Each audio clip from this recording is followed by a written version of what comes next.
South ఇండియాలోనే అతి తక్కువ ధరలకి రత్నాలనందించే ఏకైక సంస్థ 6JVR.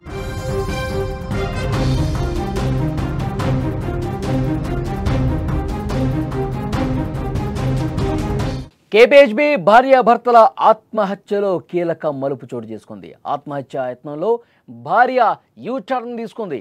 భర్తను చంపేసి బతికి బయటపడింది రమ్యకృష్ణ. రమ్యకృష్ణ హత్య కేసు నమోదు చేశారు పోలీసులు. రమ్యకృష్ణ మీద భర్త చనిపోతున్నా చలించలేదు భార్య. 10 గంటల పాటు సైలెంట్గా ఉంది రమ్యకృష్ణ. అప్పుల బాధతోనే ఈ దారుణమా? దీని వెనకాల ఇంకే ఉంది?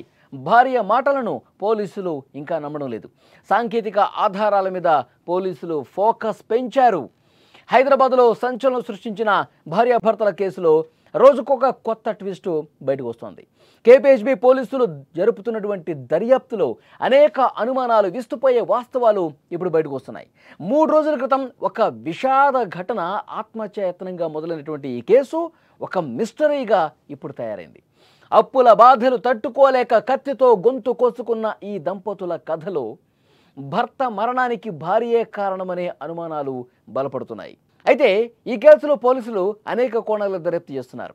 భర్త రామకృష్ణారెడ్డిని చంపిన తర్వాత భార్య రమ్యకృష్ణ ఎందుకు ఆత్మహత్య చేసుకోలేదు అనేది ప్రధాన ప్రశ్న.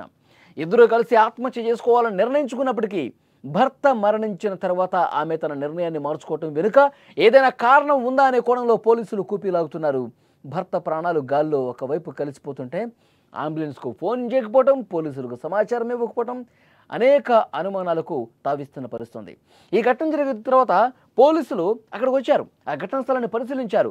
భార్యని క్వశ్చన్ చేశారు. ఏం జరిగింది అని అడిగినప్పుడు, మేము ఆత్మహత్య చేసుకోవాలనుకున్నాం, అప్పుల బాధ ఎక్కువైపోయింది, బతకడమే కష్టమైపోయింది, ఇక చచ్చిపోదాం అని చెప్పి నిర్ణయించుకుని మేము ఈ పని చేశాము.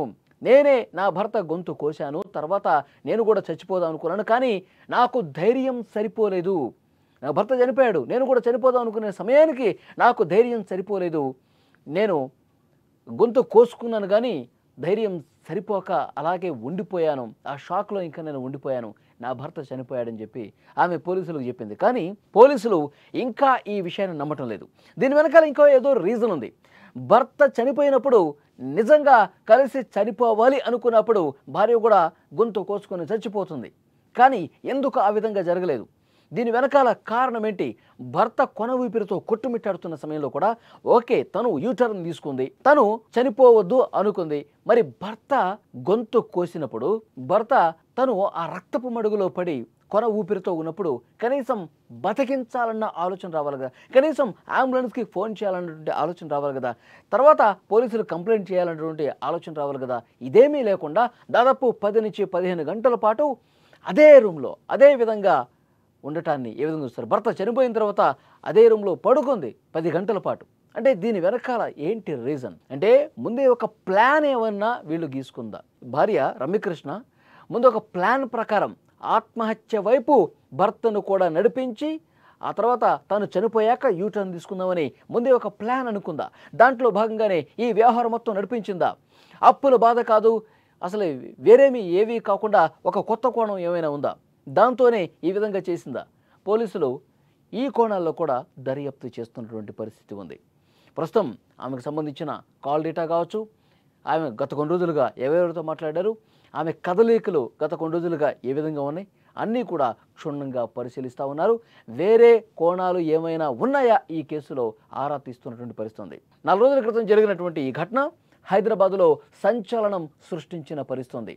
భర్తను దారుణంగా కత్తితో గొంతు కోసి చంపేసి తాను కూడా గొంతు కోసుకున్నట్టు ఏమైనా నటించిందా అన్న కోణంలో దర్యాప్తు చేస్తున్నటువంటి పరిస్థితి ఉంది. కానీ ఇంకా పోలీసులు మేము పూర్తిగా దర్యాప్తు పూర్తయిన తర్వాత అన్ని విషయాలు బయటకు చెబుతాము అని చెప్తా ఉన్నారు. కానీ ఇంకా లోతుగా ఇన్వెస్టిగేట్ చేయాల్సినటువంటి అవసరం ఉంది అని చెప్తున్నారు. భార్య రమ్యకృష్ణ ఫ్రెండ్స్ ఎవరైతే ఉన్నారో వాళ్ళని విచారిస్తూ ఉన్నారు. అలాగే రమ్యకృష్ణకి సంబంధించిన బంధువులు ఎవరైతే ఉన్నారో వాళ్ళని ప్రశ్నిస్తున్నారు.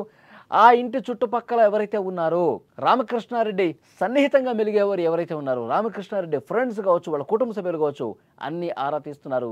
ఇద్దరి ఫోన్లు చెక్ చేస్తున్నారు. ఫోన్లో ఉన్న డేటా కూడా పరిశీలిస్తూ ఉన్నారు. ఇంకా ఏదో రీజన్ ఉంది అని చెప్పి పోలీసులు చాలా బలంగా నమ్ముతున్నటువంటి పరిస్థితి ఉంది. వేరే కారణం ఏదో ఉంది అని చెప్పి పోలీసులు ఇంకా ఆ కోణంలో దర్యాప్తు చేస్తున్న పరిస్థితి ఉంది.